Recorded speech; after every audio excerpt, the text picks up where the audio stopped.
Feliz Navidad.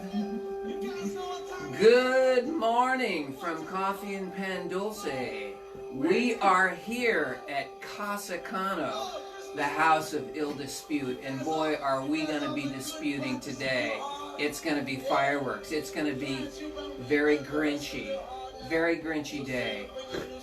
I'd like to introduce you to the fabulous master of the house, Christian Cano. Thank you, and happy Festivus. Thank for you. the rest of us. I was actually looking for, there's actually a channel called the Festivus Station. This is probably it. It was, This song brings me to tears. yes, it's happy Festivus, everyone, and Bruce. we're doing the show early this year because technically Festivus is on December 23rd. That's right. But since we've got so many things going on with the special guests next week That's and right. holidays, we decided to go ahead and try to do it today. So, And we've got so many grievances. well, I mean, we might need 3 episodes just to cover all of them. that's We'll run out of month. We're gonna run out of December. Luckily, it's a long month. Warning, this may go into January. That's a Wow. very excellent point. So Our show never really ends, though. I mean, it's kind of a perpetual show about nothing. You know, I mean, it's like just like so the it's Seinfeld. like, it's like the Seinfeld show. You're right. Well, this is actually an interesting show because we've got a combination of Festivus and the Grinch That's and right. all kinds of stuff going All on kinds today. of So exciting themes. we're rocking and rolling today. I really like this song. It's It is a good song. This is a great version of this song. Absolutely. I'm not a huge Springsteen fan, but I love this. Well, excellent. That's good to hear. Yeah. So, welcome to Coffee and Pan Dulce. Today is December the 4th. It is our 51st show. Next week will be our 1-year anniversary, our 52nd show in a row. So I'm very excited about next week, and we have a very special guest that you'll be telling us about here in just a moment. I want to thank everyone who's joining us on Facebook Live, but also those who join us on YouTube and Facebook later on. So let's stop the music because I know that you're going to remind me. Oh yes, let's mic up here for those who aren't mic'd up, and we'll introduce you who you are, and then also tell us what your button is if you happen to have a button, and I'll fix your technology there Yes. as well. Alexa, stop. Excellent. So we'll start from our right, since Ruth is not here, because you're always right. Of Here we go. course. I'm Jenny-Jaymes Gunn. I represent the National Organization of Women in Charlotte and Charlotte Pride. I'm wearing my Tera Long button, of course. Loyal advocate for a campaign. I am part of our campaign team. Absolutely want to see a real activist on the board of county commissioners. And my board member button for the National Organization of Women in Charlotte. And then my gift from the state chapter. We had our state conference last month, and it's talking about the amendment, and exciting times. Go ahead. I'm sorry. Hello. Technical snafu. Yeah, we're always a technical snafu. It's like a perpetual deal. Perpetual snafu. That would be a great name for a show. That would be. the Perpetual snafu. That could be a good name for this show, Yeah. actually. I mean, or the second show. My name is Jeff Scott, hombre del pueblo, man about town. I just want to call your attention to the fact that this is the sign-up season for candidates. So if you are a libertarian and you want to sign up to be a candidate, you should do so. I'm the chair of the local Libertarian Party, and we're still looking for candidates. So, Tera. Okay, so I am Tera. I am candidate for County Commission at Large. I would like to invite, thank you. I would like to invite everybody at 12 o'clock to the Board of County Commission, to the Board of Elections On Kenilworth? on Kenilworth Kenilworth, tomorrow for me to file.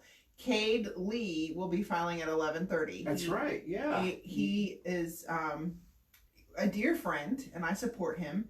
And I'm following him because our friends are mutual. A lot of our friends are mutual, and we wanted one trip out there for everyone. So Thank you. So 11:30 for Cade, 12 for me. I will actually start as soon as Cade finishes, whenever he finishes.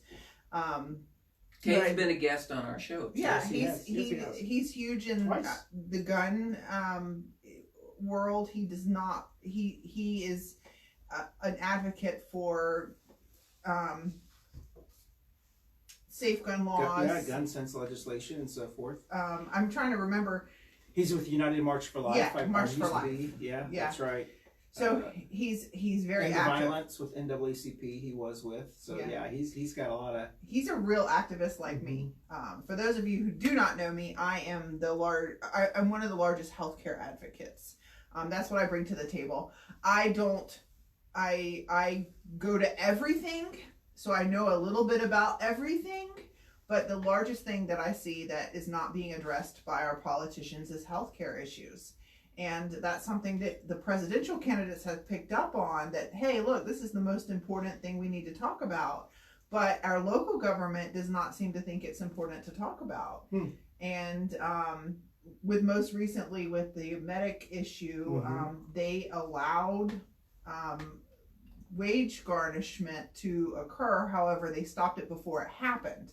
The fact that they would actually allow wage garnishment to approve it, like they approved it in the 2019 budget, tells me that people really need to be watching healthcare policies that are coming out right now.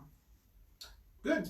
Well, thank you. Yeah, all politics is local. You're right. And Matthew Reidenhauer said it when he was here, that it's interesting how all politics is local and everything that happens locally impacts us immediately. But yet we seem to always just focus on national things, forgetting how important local issues are. And so, yeah, that's thank you for explaining that. I'm Christian Cano. I'm wearing my Need to Impeach shirt because the impeachment process has started again. They're actually doing it in the Judiciary Committee. Judiciary Committee. They have scholars that are talking about the constitutional reasons for impeachment, which I think is going to be very interesting because the Judiciary Committee is got a lot of Trump supporters, and they like to create theatrics and stuff, so they're going to be yelling at him and stuff. So it's going to be great television for anybody who, and it started actually as we were going on the air. And so my button is gun sense legislation. I think everyone is realizing the importance of passing gun sense legislation, and that's local, state, federal issue as well. So anywho, so I'm having technical difficulties, so we're going to be sharing us in just a bit, but today we're going to be talking about the Festivus secular holiday, and I will explain kind of what it is and so forth, and we'll be talking about all kinds of things. But I guess the most important thing is, and you mentioned this, that filing has begun for, it looks like we just finished 2019, and filing has begun on Monday. Yeah, that's right. December 2nd to December 20th at noon. Right. Filing will be for county elections, state elections, and federal elections. Right. So do you want to talk about that while I try to get us back up? I guess the people may be wondering why so soon, right? And it's because 2020. It's because 2020 is such a big year, and they need to start earlier. But in previous years, they started in, I think February. Yeah. And I think even like the city council races in 2017, I think started in July. You didn't even have to register until July, and even the minor, I don't want to call them minor parties, but the two non-major parties, the Constitutionalists and Greens, they don't even have to put up people until they go to a convention, right? And so they're really? Yeah, they're but do they still have to file? No, they put people up during they nominate during their convention, and they don't allow people to vote in if they've got primaries. Oh, I see. Okay. So the only I think I'm saying that right, but the Libertarians do have to. Anybody who's running on a Libertarian Party ticket, including presidential candidates, and a couple of them have already been reported through the Observer as running. They have to sign up now because the primary is sometime during March. So they will have a primary. So Okay. they will have a primary All right. because it'll be a presidential primary, and Okay. we're hoping. I mean, if our party was big enough, we could have contested seats Sure. where, let's say there were 6 libertarians running for county commissioner, then we could have a primary, and that would actually help get out the vote. It would force those candidates to actually work the streets and work door to door and send out mailers and stuff, contact voters, and that would create a little energy and momentum to at least get people out during the primary. So there are different theories about that if you're a minor party, because you don't want to spend a lot of money and effort early on because money's so tight for third parties that it makes it kind of a daunting challenge. But we don't have that problem quite yet because we don't really have enough candidates. So a couple years ago we ran like 35 or 40 candidates throughout the state. So we're hoping to at least match that number this year. In 2020. In 2020, Excellent. yeah. Well, we've got a lot of candidates that have started our file already, but there's a whole 2.5 week filing process, so there's a lot of people that are going to be filing. I have a list of the individuals that have filed already. I don't even know if we want to go over it or not, but we've got almost all of the people who currently hold seats in the state legislature have filed. They had a big thing on Monday. But individuals are having like their own filing kind of party, so to speak. You've got county commissioners that are filing. You guys are filing tomorrow. The other individuals have filed. I know Matthew Ridenhour is actually filing today. From 3 to 5 today. Him and another person. He's filing in the 6th district, and someone's filing in the 5th district. No, I think he's filing in the. He's 5th? 5th district. Okay, then so someone county else is commissioner, filing 5th 5th. district. Yeah. Who's and he's going for his old seat, which Susan Hardin has abandoned. And she's not running again. Right. Yeah. And then apparently someone else is running in the 6th. And who's in the 6th? As a Republican? No, currently our county holds that commissioner. seat. I can't remember. Is that McDowell? Yes. Yeah. Okay. So there's another person who's going to be running. Did they file? Read those. Can you read who's filed? I can. Let's see who we've got here. Mecklenburg County. It looks like we've got Trevor Fuller has filed for U.S. Senate. Andrew Swanson has filed for U.S. Senate. Kyle Cunningham has filed for U.S. Senate. Kumar Goul has filed for U.S. Senate. Wow. Those are all Democrats. Democrats. Yeah. Erica Smith has filed for U.S. Senate.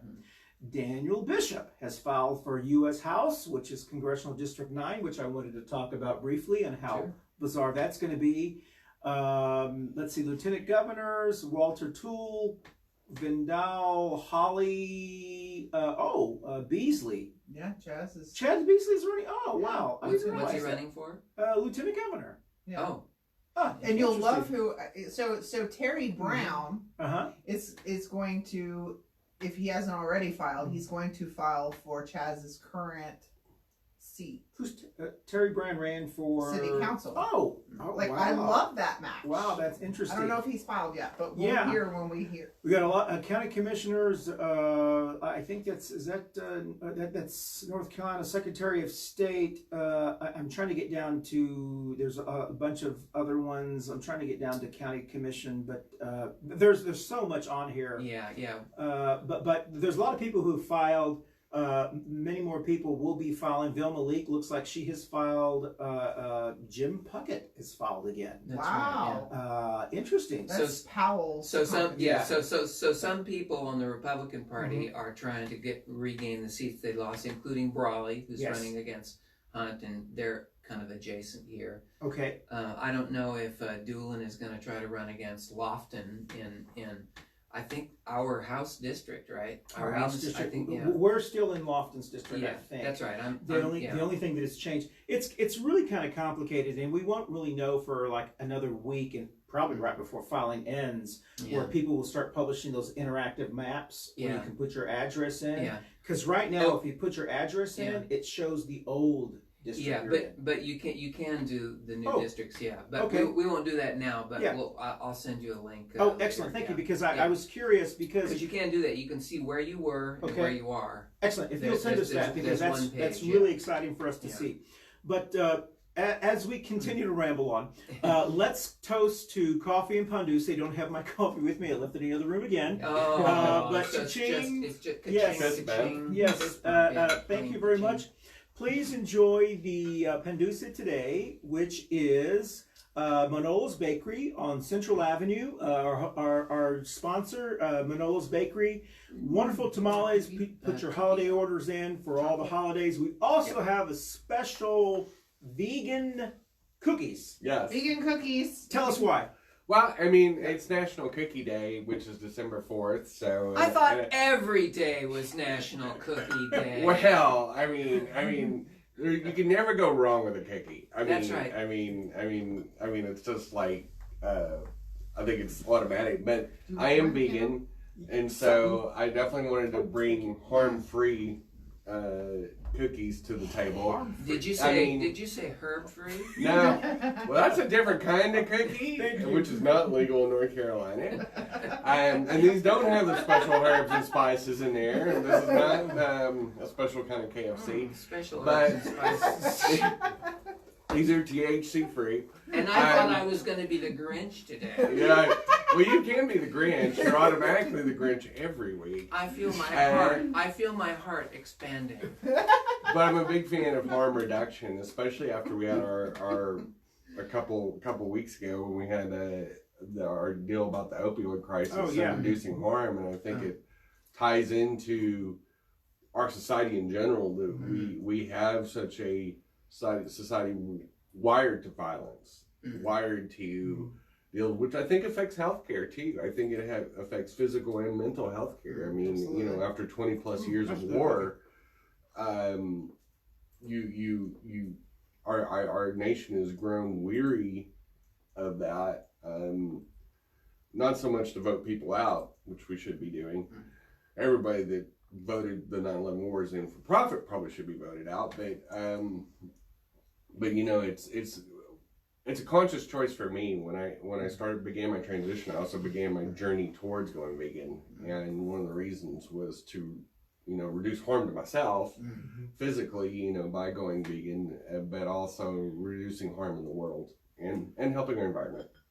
Well, listen, this is our Festivus edition. Go ahead. Well, I was just going to say, sounds like we've started Festivus. Yes, and so before I talk about Festivus, I want to remind everyone on the first and third Wednesday of the month, we have Tired and Wired, Wired and Tired. I forget what y'all's new name is. Is it? It's Wired and Tired. Wired and Tired. Subtitle: Perpetual Snafu. That's right, and that happens immediately after this show, and Jenny and Jeff and sometimes another guest, they will debate important issues going around the world. We've talked about opioids, impeachment, oh my god, climate change, Syria, Green New Deal. Green New Deal. What do you know what your topic is today?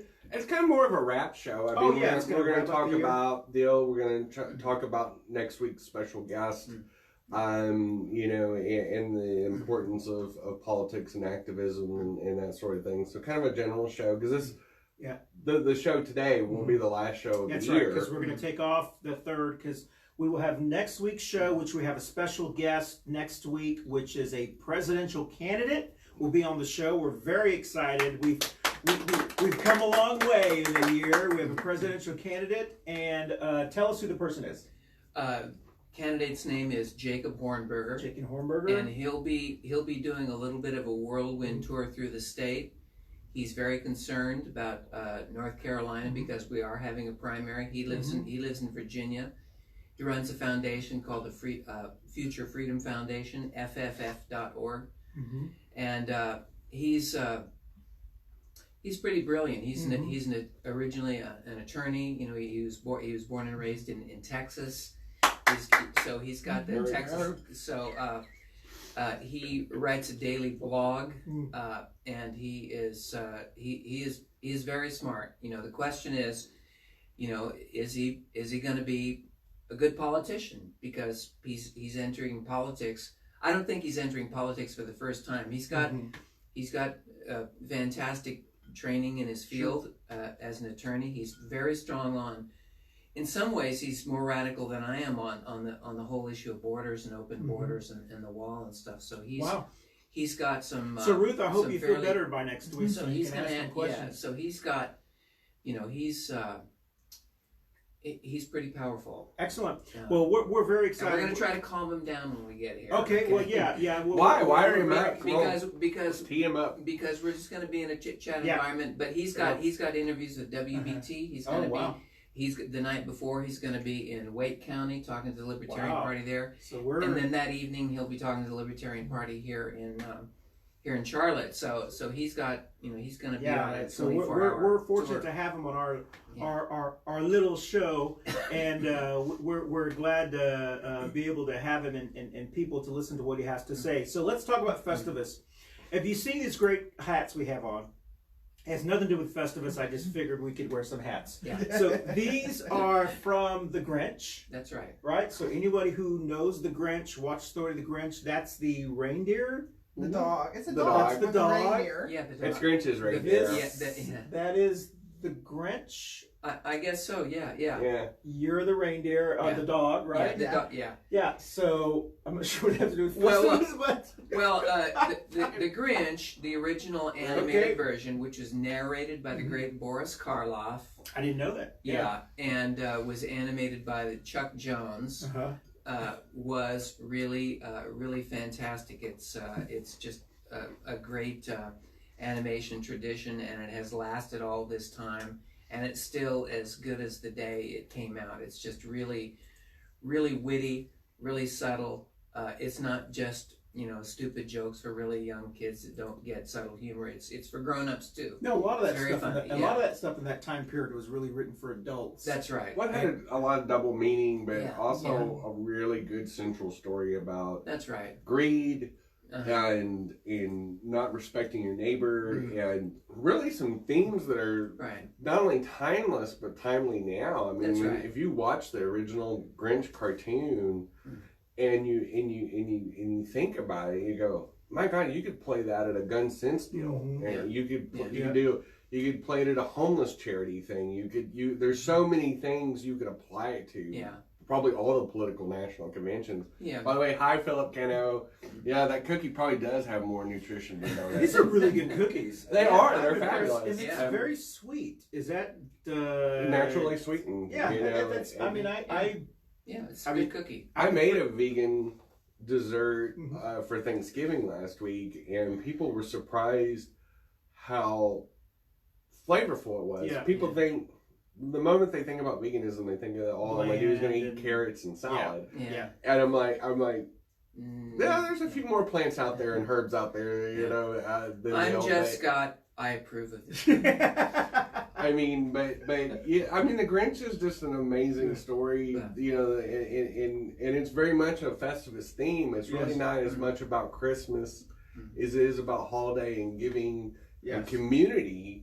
Which he goes down to Whoville and steals all the presents. I mean, the story of the Grinch, if you've never seen it, which I haven't. But the Grinch gets so irritated by the happiness and joy of his neighbors that live in the valley. With his dog that's disguised as a reindeer, and slides down the hill in the middle of the night, steals all their presents, tries to steal all their joy. At the end, realizes the joy comes within, the happiness comes within. That well-adjusted human beings realize that, and he at the end returns all the presents, becomes a better human, but also realizes that community and togetherness and happiness is what we should all strive for, whether we're running for office, which I think is the whole idea of Festivus, is community and what you're going to get into about it and all that. And I think it's important to talk about stuff. Let's talk about Festivus. So Festivus this is from Wikipedia, so I mean it's as accurate as we can be. Who can you trust? Festivus is a secular holiday celebrated on December 23rd as an alternative to the pressures and commercialism of the Christmas season. It was originally created by author Daniel O'Keefe. Festivus entered popular culture when it was made the focus of a 1977 Seinfeld episode called The Strike. 77? 97. 97. I'm sorry, 97. It was like my time. So last year when we had Festivus, we talked about this, and this was real interesting. Yeah. The Strike, which was co-written by O'Keefe's son. Oh. So O'Keefe had written this thing called Festivus, and his son was a writer for Seinfeld, and I guess redid it for Seinfeld, and that's pretty much what most of us know Festivus as. Yeah.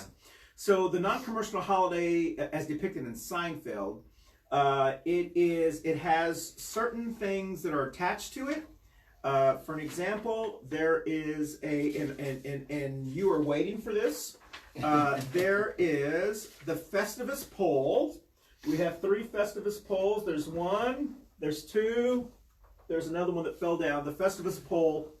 Apparently the Festivus pole is supposed to be an aluminum pole, but I don't own any aluminum poles. These are walking sticks that I walk around, and the reason it's an aluminum pole is because, according to Frank Costanza, they're very high strength to rate ratio.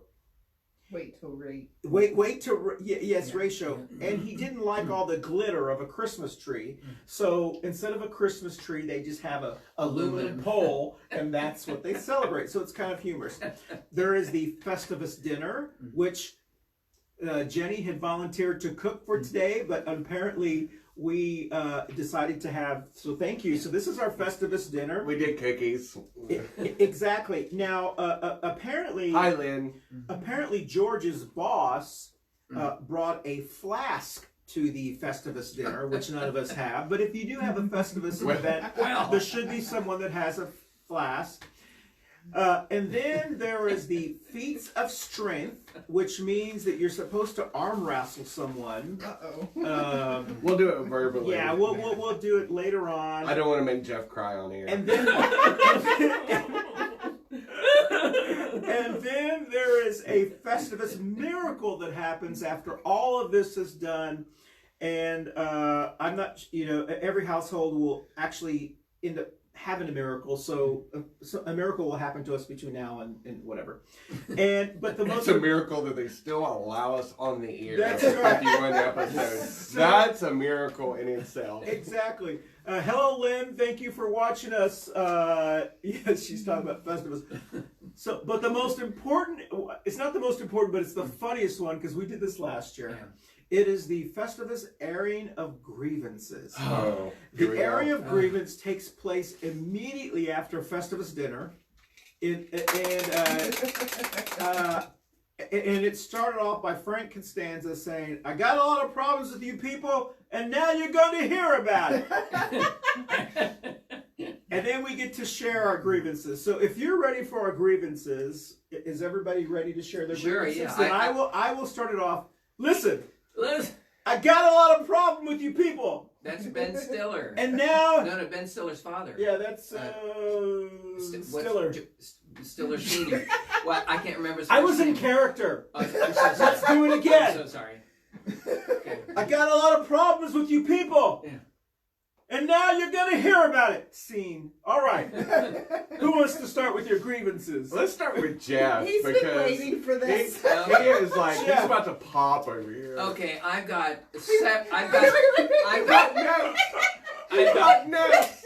several pages of grievances here. Oh my gosh. Oh, we wow. only have a certain amount of time. I know, but this show, I need some coffee. We're going to go into January. I'm going to get my coffee while you This is going to be a grievances. multi-parter. I can already tell. It's probably going to run into Wired and Tired. I'm assuming this is... This is going to be a fundraiser, right? So we're going to go 24 hours. So this is going to be a telethon, right? We're going to go through the grievances. So, no, I limited it to just a few things. First of all, let's start with the easy one, which is teenagers. Oh my God! Sometimes I can't understand how the species even lasts on this planet with teenagers. Teenagers are very, very difficult. I've got a teenager, as you might guess, and it can be very difficult to deal with their growing independence in the world and their the issues that they face, and they frequently take it out on their parents, right, when they can't quite function right. But in any case, let me just say that as a Grinch, my heart has to grow bigger every day to take into account. So one of your the foibles is of teenagers. The teenagers. So your first grievance is teenagers. And Yes. how many Yeah. teenagers do you have at the house? Well, just one. Okay. He's had two. Yeah, I had Yeah. two at one point. Yeah. So another should we go down? Please, Yeah, please do. Okay. You're on a roll. Exactly. Okay, so this is political, right? Okay. I don't like the way that the term socialism is used. Okay, so as you know, I'm not a socialist, but I was running against Alan. You know, Alan and I were campaigning together, and he, I think, is a genuine socialist, right? He's sort of committed to the ideals, and I don't like the way that a lot of liberals have said that socialism is all about the good things that government does, like the fire department or the ambulance services and stuff like that. So if you go to something like the Worldwide Socialist website and you go and you understand what socialism is as an economic system, you know, basically popular or government control of the means of production and distribution, you realize that this is a long-standing intellectual tradition, and a lot of the socialists who deal with this kind of class analysis about, you know, working people versus the capitalists, they've got some really interesting things to say about what's going on. But a lot of people who like to sort of rebrand it as something other than what it has been historically, I think are doing voters and the public a disservice by saying anything good that the government does, whether it's Social Security or Medicare or all these other things, we want, you know, these are socialist things, and they're really not. I'm trying to see if there's any rebuttal time for the grievances, but there's not. So Well, all anyway, right. okay, so that would be That'll come in my grievances. yeah. So that's one of my grievances. Another one is that just to riff off what Jenny said about the sort of military approach of the country and our belligerence in the world. We always need a bogeyman, right? We need enemies because the powers that be thinks that it unifies Or us, a woman, right? The powers what? a boogeyman or a boogie woman. Oh, that's right. A boogie Person. a boogie Boogie person, person, yeah. or a boogie entity. Gender neutral. And so I think that one of the things I don't like about the current boogieing of people is the attack on China, right? And in particular, the one really bogus argument I think is the alleged theft of intellectual property. I just think that people who say they steal our intellectual property, I think most people who say that really don't know what they're talking about. Okay, They probably don't have much intellectual property themselves. That's Just right. going out on a There's limb. not a you just thank you. Oops. So the other thing that really bugs me, and this is the most important. We could share. This is my important and final grievance is music streaming services that try to predict what I'm gonna like. That really bugs me. I mean, I have been a music listener my entire life. I still have vinyl. I've got a record collection. I've got massive music collection. I'm always looking for interesting music. I went to hear music last night and the night before, and these predictive models that say, you know, if you like this, you're gonna like this. That annoys me. Interesting. But if you listen to Lawrence Welk 10 days in a row, they're probably going to be able to Yeah, predict they're what you're gonna going to play listen to. You're gonna Grandpa. like more Lawrence Welk. Yes. All right. Well, those were some very interesting grievances. Thank you so much. So let's go ahead and switch to... I got some problems with you people. I've got some grievances. Let's go to Jenny. And Jenny, I got a lot of problems with you people. And now you're going to hear about it. Now you're going to hear about it from Jenny. Jenny. Well, first of all, I have a grievance about your grievance and the rebranding of socialism. The conservatives are the ones that misinterpret socialism, and a lot of times they try to use the word, they try to associate communism and socialism together, and they don't necessarily go hand in hand. You can have socialism and you can have a democracy. And socialism and capitalism are forms of economic means. Mm-hmm. Communism and democracy are governmental or political type entities. And one of the things is that, and it started with Reagan and probably even before that, is the whole Red Scare, the demonizing of the USSR and all that. And they try to make socialism sound so bad and go, oh, well, we're going to be overrun by, red people and communists and, and probably a lot of racism in there too. And definitely some xenophobia.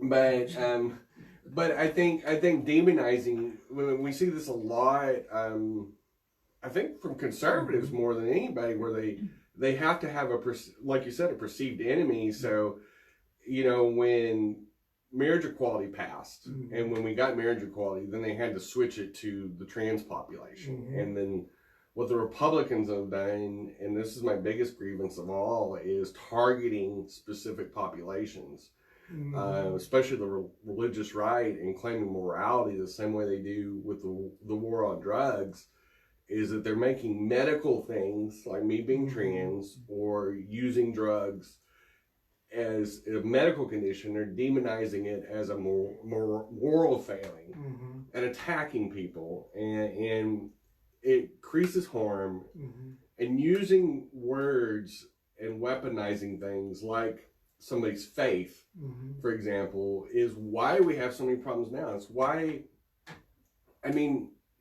politicians, some of the politicians that are in office today are a symptom of that demonizing, have benefited from that. And so my biggest grievance is not weaponizing words and saying it for what it is. And figuring out ways where we have more things in common, which I think is a central mm-hmm. theme of the show. Sure. Because we have some very different political mm-hmm. people sitting at this table. And we've had and we continue to have different mm-hmm. types of guests, and we've had, the Matthew Ridenhauers of the world, and Stony Rushing, which is a trip in himself. He just Mark stories, Mark Jarrell, LaWanna Mayfield, and Tera. And you see, Tera. Yeah, but all these different, and then people that are visibly queer, visibly different, and those different voices should not be shouted down by a minority few mm-hmm. from the right. And they talk about wanting freedom and talking about wanting religious freedom, but they don't practice their own basic tenets of life. Exactly. I never read, and I've read the New Testament mm-hmm. from cover to cover, even though I do not consider mm-hmm. myself a Christian. I have read that book several times.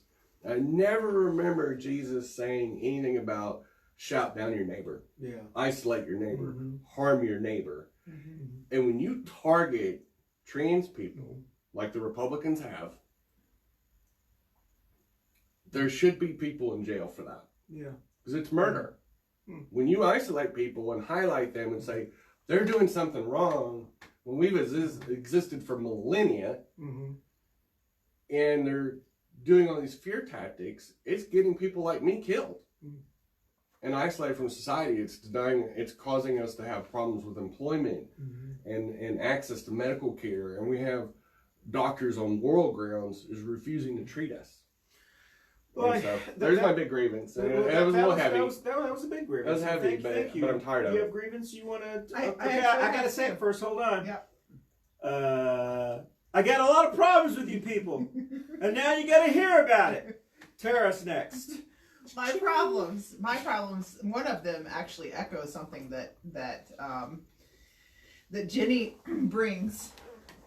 One of the problems that I face is people like to tell me who they want me to hang around. Right. Okay? And I look at them and I smile. But the reality is I would never let my husband tell me who I could hang out with. Right. And that's your Because husband. it's the first sign of abuse. Yeah. Why do people come and tell me who I can be friends with and who I can't? And exactly echoing your point, your point is we should be learning everything. Okay? So even if I'm traveling in circles I agree with, I'm still learning a holistic picture. And if you're not at that table, your voice is not being heard. Exactly. And so you need to be at that table, whether that table is full of people that you agree with or you don't agree with. Because I promise you, people will intentionally in this field, people will intentionally try to exclude you so your voice cannot be heard. Or segregated. I mean, I have people look at me like I'm a crackpot when I'm in very progressive circles, and I go, I've attended young Republican meetings. Yeah. And I'm going, well, if the source of the problem for the trans community is the Republican Party, Then that's where you go. I need to Makes be there. complete sense. I need to break the myth, because you've learned a lot about what it is to be trans. But You don't know, you think- and as a fairly conservative person, I've broke down probably some myths about the trans community and taught you some things. I know Ruth has talked about this that I've learned more about just by being around me, just by seeing me interact and creating a humanity. And I think we build up what the person is on the other side. And I've learned a lot about the Libertarian Party by having conversations and debates and doing 2 shows together, and gained a new respect for the Libertarian Party. But there's a lot of but learning that and learning about the brand of libertarianism and getting and having those conversations. If you just stay in your silo, how do you learn? And how do you teach the other side about Medicare for all? How do you teach the other side? Any more grievances? I do have one more grievance. The other grievance is something that I'd like to see our government do a little bit more. One of the things that I did as an advocate is, whether it was of interest to me or not, I went to groups and I learned what they had to teach. Because you never know what you need to learn. For a year, I documented which government officials were attending and learning. And what I see is when they get into office, they tend to stop learning what the people have to say, and they focus on the policy. But things need to, government officials need to be constantly learning, not just working, but constantly learning. That's a 2-step process. So there are different ways that you can do it. And one of the ways that the government can do it is they can allow open forums.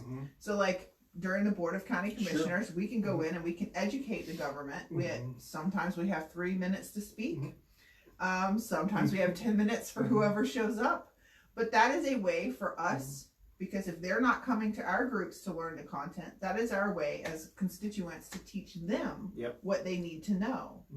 And one of the things that I want our audience to understand is all of the work we do for free.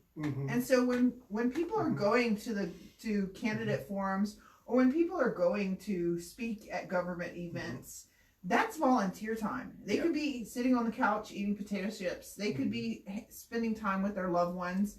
They could be doing a lot of other things, but what they're doing is they're educating their government what's going on. And I want to make sure that people are watching how the government reacts, because if the government is coming after people in the audience, that's trying to scare away audience. And then they're not at the table. The audience no longer comes back because it was a negative experience, and these people can do whatever they want. I agree with you, and I think an example was, if you look at the attendance, for example, at last night's Board of County Commission, there was 7-8 people there.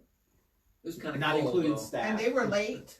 Yeah, they were late. You know, it's because it's so for whatever reason their time is just not worth it to attend that, are, you know, there's many reasons why. I mean, it's holidays and stuff like that, but Sure. still at the same time, you know, I agree with you. But when you're Yeah. speaking, you should be valued. Yes. I also Uh-huh. believe that constituents should also be kind to the Mhm. government Yes. as well.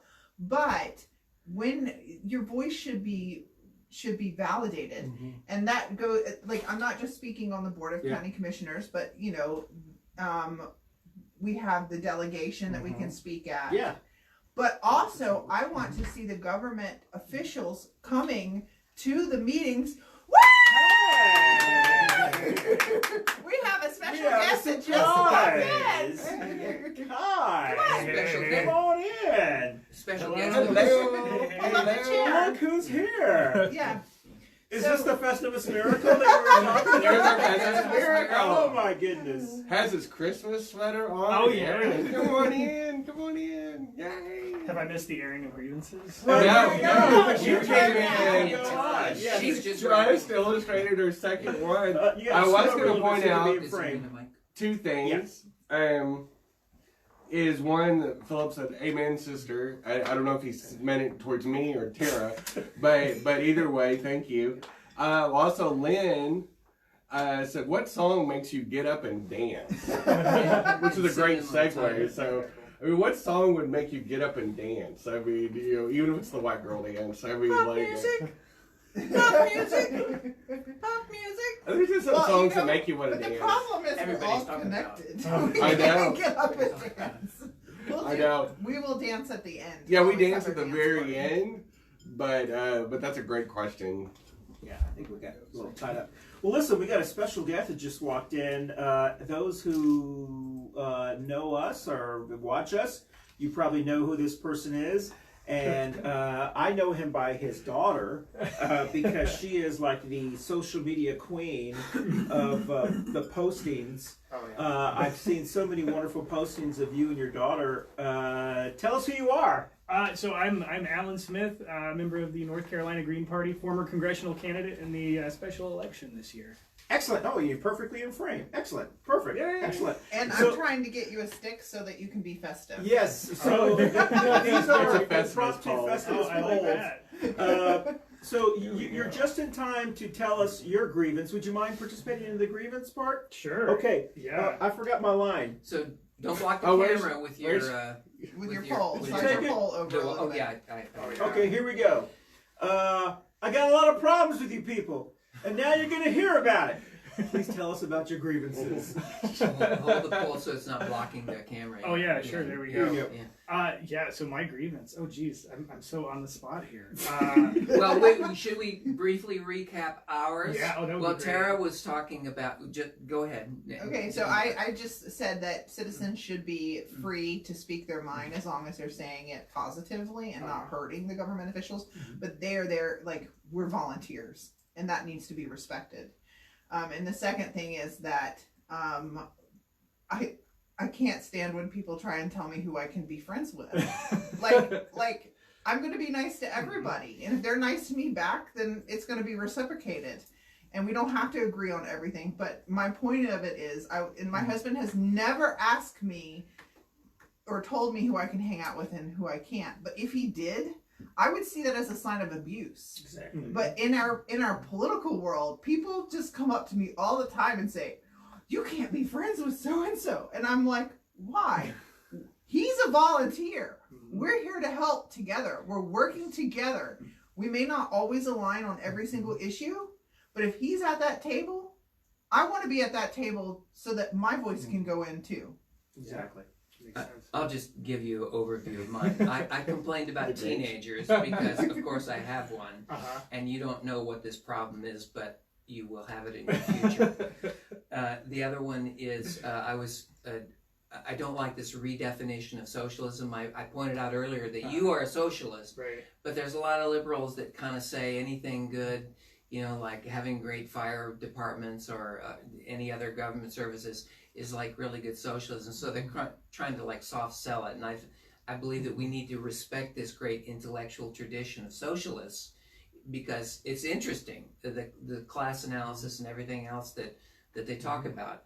The other thing is the bogeyman, the bogey person, and I don't like the argument against China, that they're stealing our intellectual property.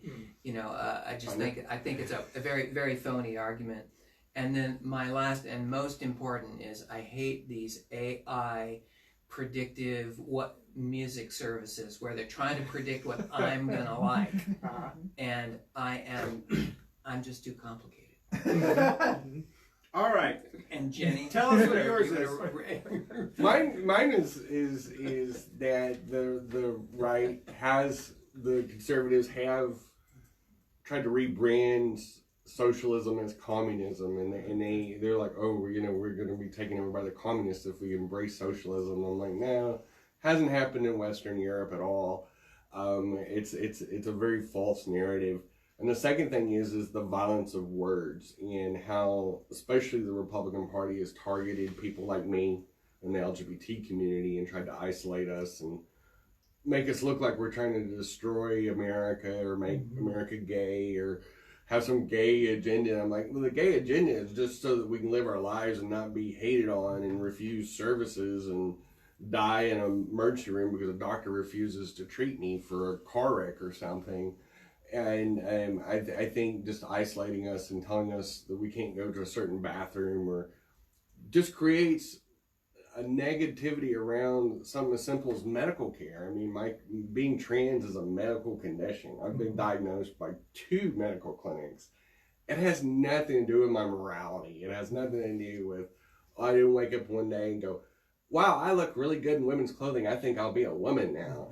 It has nothing to do with that or trying to sneak into women's bathrooms or attack kids or anything like that. It's just not. So this false morality that many conservatives have adopted in targeting people in general, targeting China, for example, and making them the new evil empire is just a tactic that a lot of politicals have done to demonize a certain population for their own gain. And they think self-serving. And they think that it unifies the country if we've got some kind of big foreign terror. And it really has the opposite effect. It honestly does. I mean, so since we're running short on time, what is your grievances if you'd like to share? You don't have to. No. So the first one, I think y'all kind of hinted at it already, but it really gets to me. It's that tribalism, right? It's this idea that we have to have some sort of evil force. As I hold a tribal. super racist. That we have to have some sort of evil force that we're all mobilized against, and that we have to demonize somebody. So it's kind of like it's that pecking order thing, and I'm kind of tired of that. Yes, absolutely. Yeah. The other thing, and I don't want to say it too loud, but it's like Alexa. Right? I don't want her. I can't even say the word Peloton. She just lit up. She lights up when I That's when we need a little Barry White in the background, right? Brown chicken, brown. All right. But they're everywhere. You can't think about things. I can't say the word Peloton without Peloton ads just showing up in my newsfeed. That's scary. Yeah. That's scary. Yeah. Well, and Philip Cano said his response to Amen Sister was to both ladies. We as a society have a lack of understanding and need to have a perspective of the other side. Yeah, and a lot of people mystifying socialism and have badly used the word since the 1940s on with the Red Scare and all that. Yeah. So, and maybe we and need it's true. Maybe we need to understand Alexa better, what Alexa's needs are. Exactly. So we'll end on my grievances, I guess. Yes, since we need to get ready for the next show here. And you're the hostess with the mostest. Hostess with the mostest. I agree with all of you. I mean, I think all of those are, except the teenage thing. I think teenagers are hilarious. But I agree with all of you. But it's specifically when you're talking about people in this region, it's not that way around everywhere. Who believe they have the audacity to tell you what you should think, what you should, and it's kind of comical in a way because it's like, yeah, right, But it is kind of in a humorous way. It is kind of funny, but it's serious because these are grown adults. They're grown adults. Grown adults are, as we say, grown ass adults who actually think that you would actually listen to what they have to say. But more importantly, I really have yes, I have a concern with both really radical conservatives and really radical liberals. I guess I hate to use the word liberal like that, but really the other part. Those two have very similar anger traits. Both of them, their philosophy seems to be, and their views on what they seems to be based on anger. And that's a very serious concern, because when it's based on anger, it's hard to reason and rationalize with people whose entire view is based on anger. The only thing that I can say is it is a concern, but I think that anger is based on all parties, Republicans and Democrats, taking them for granted, and they just get angry. Yeah. And as a result of that, we as parties have to do a better job of understanding and accepting their. I know you're angry because of this. I know you're angry because of this. But we also have to, I think, and this is the libertarian part that's really come out of me in the last since I met you, is I think we all have to, as adults, start accepting personal responsibilities for our own achievements and failures. Yeah. We can't blame the government or think the government is going to solve everything. And I see more Republicans blaming the government or thinking that the government is going to save them somehow from their crappy job, from their terrible marriage, from whatever. And that is a concern, because I don't want us to become... we were like that, I think, in the 70s, except it was like more the Democrats were like that, it seemed to be. And now it seems like we've got these Republicans, or what you would think of Republicans, that tend to really believe that their whole self-worth is based upon Trump. And my concern is, when he loses, there's going to be some really we're going to need Medicare for all for a lot of mental illness that's going to happen. Well, a lot of it's fear-based, too. So a lot of fear-mongering in 2016, when you think about the political deal.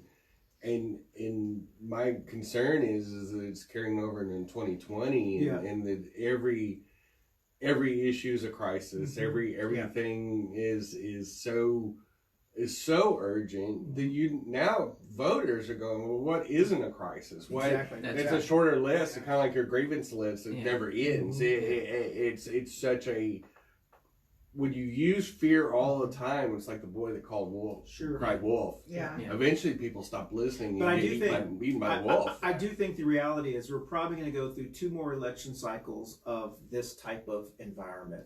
And so those of us who would like for it to come back, it's not. I mean, the reality is we're going to go through, we've got, like we talked about, Dan Bishop has redone, he's going to run against socialism, he's going to run against AOC, against Pelosi, the crazy clowns. People. And the reality is, whoever decides to run as Democrat, they're going to have to run exactly like him on the opposite. You're going to have to call Bathroom Dan, Dirty Dan. You're going to have to make fun of him, and I hate to say it, but Dan Bishop brought his son into I don't believe that family members should be involved in campaigns, but he brought his son like he's some young conservative champion. Yeah. Well, people are going to have to go after his son. We're going to have to say, it's terrible. Yeah. But Dan Bishop brought his own family in, and now he has set his own son up for ridicule and buffoonery. Yeah. So I think, and the reality is, bad mojo. It's really bad, and that's unfortunate, because we don't normally like to do that, but the reality is,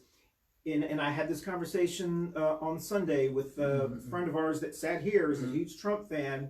He was talking, socialists, and they're trying to ruin this. And I turned to him and I said, people who are running against Trump don't really care what you think. And it really concerns me that you're this angry about that. Yeah. You're not going to vote for a Democrat. Yeah. You're not going to vote for, you should spend your energy talking about what's great about your party instead of being so angry. And there's a lot of very angry people. Yeah, well, this has been a continuing theme. I think that I disagree with one thing. You said it's only going to last for a couple more election cycles, because until the boomers die off. Okay, well, we just think it's perennial. It's just sort of it's that's the way voters are constituted. Yeah, they're going to be very angry. And you Well, got to get the bass out. Yeah. And how do you get the bass out? You get Fear. them out by fear is Yeah. more powerful than fear is the I most agree. powerful thing, and it might just be evolutionarily that we're yeah. doing this. I mean, Alan and I had a lot of conversations Mm-hmm. about this when we were campaigning, because it's like, look, do we have to go out and sell Well- fear? Is that our job as a candidate to go out and say, they're gonna get you, Well- they're gonna take your stuff, they're gonna bomb you, they're gonna listen in, Jeff, I hate to yeah. tell you this, but I agree with you because Yeah. for forever I've always said that Republicans vote because they're afraid and Democrats vote because they're inspired. I do believe we're entering a new era where Democrats are now going to start running on fear as well. Well, I slightly disagree with that, because I think that they like to stagecraft it toward the Yes. end Yeah. as a message Yeah. of hope. But during the whole course of the election, it's all about fear. So Yeah. so the groundwork Mm. is always going to be about fear, because fear motivates the base. Yeah. It's tapping into our deep evolutionary lizard brain. So whatever you whoever want to can call chew it. gum and walk at the same time is going to do well. Well, I just think that it's always supposed to look like some kind of stately, monarchical, This is the most ceremonial important election thing. of our lifetime. Yeah, so as it gets toward the end, everybody's supposed to be going, oh, we've been so noble, I have a tear coming to my eye.